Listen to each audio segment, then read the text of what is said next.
We've seen our normal approach to drug use, which is lock people up, put them away for as long as possible, is their fault, it's a moral failing to use drugs.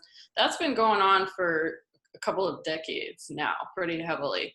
And we've seen that drugs have not gone away because of that, that addiction is only getting worse, that the cost of incarceration, both in terms of just in financial terms and also in human terms, has been substantial.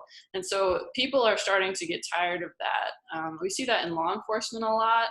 The cops who started off at the beginning really gung-ho about locking up the bad guys, 30 years later, when the same problem is there, they're starting to finally sit back and say, okay, this is not working. We need to do something different.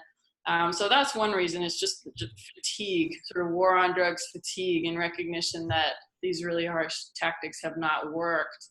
I think another major reason is honestly because the opioid epidemic is causing this change for a couple of reasons.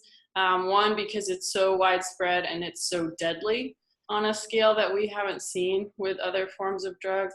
And also because it's affecting affluent communities, white communities, children of judges and politicians and law enforcement.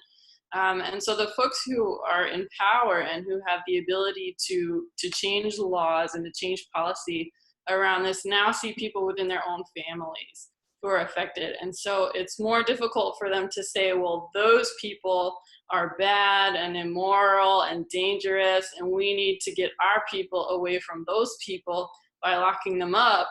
Now there's a blur between who us and them are, and it's forcing them to face this and to be more compassionate about it, which is good, but also very unfortunate that that's what it takes.